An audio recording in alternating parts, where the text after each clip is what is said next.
Kita manusia ya punya pri kemanusiaan.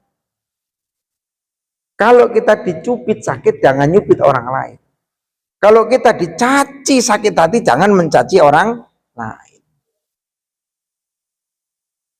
Kalau kita susah, jangan mengajak orang lain susah. Tapi kalau kita senang, ajak orang lain berbagi untuk ikut senang.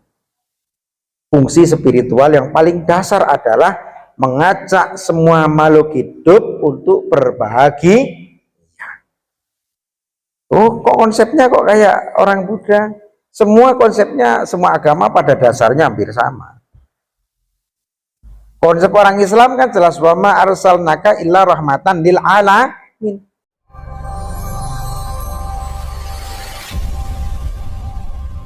Bismillah, walhamdulillah, wassalatu wassalamu ala rasulillah Alhamdulillah wa nabiyillah Sayyidina Muhammad ibn Abdillah wa ala alihi wa sahbihi wa man wala la hawla wa la quwwata illa billahi wa ba'da.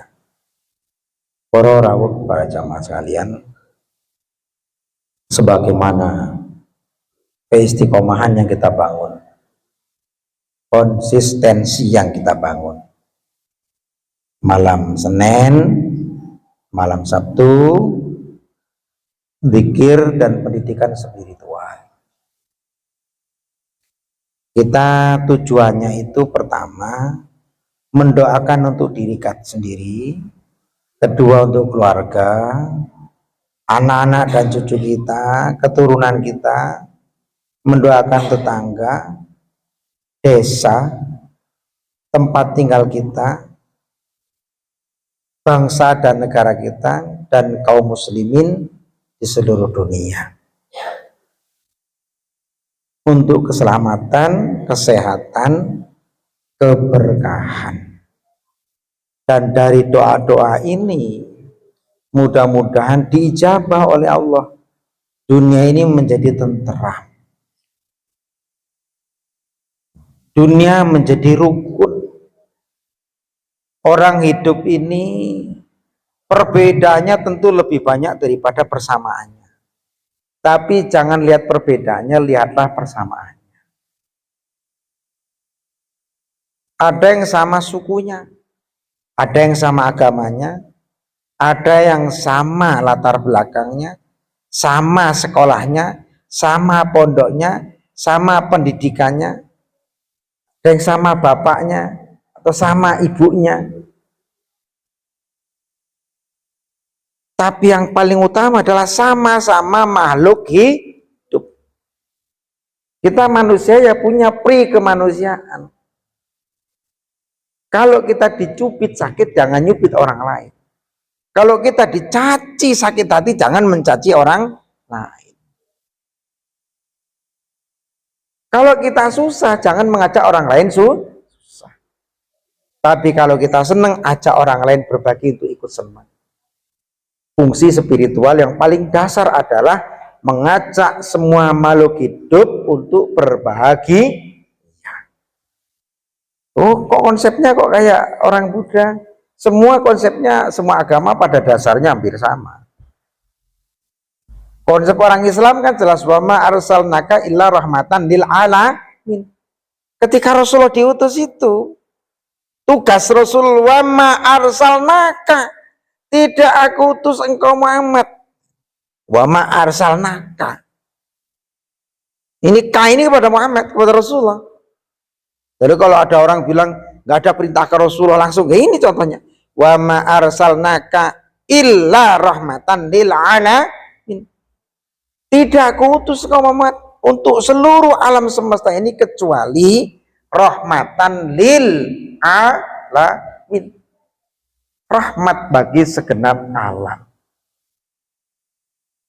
rahmat dari seluruh alam.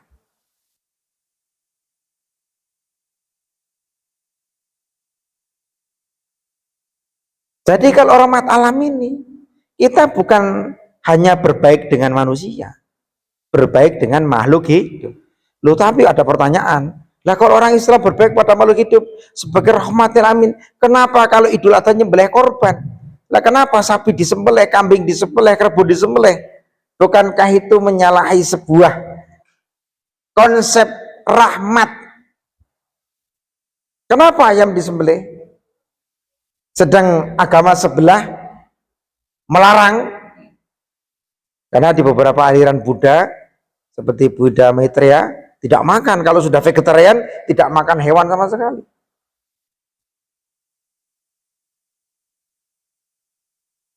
Kita ini rahmatan lil alamin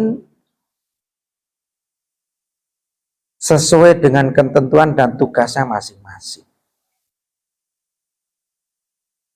Ayam, kambing, kerbau, sapi disebut binatang ternak. Namanya diternak, ada hukum fikih semua binatang ternak hukumnya halal. Ketika halal, kalau dijual halal berarti disembelih halal. Kalau disembelih halal dijual. Dan memang binatang ternak itu diternak sebagai konsumsi.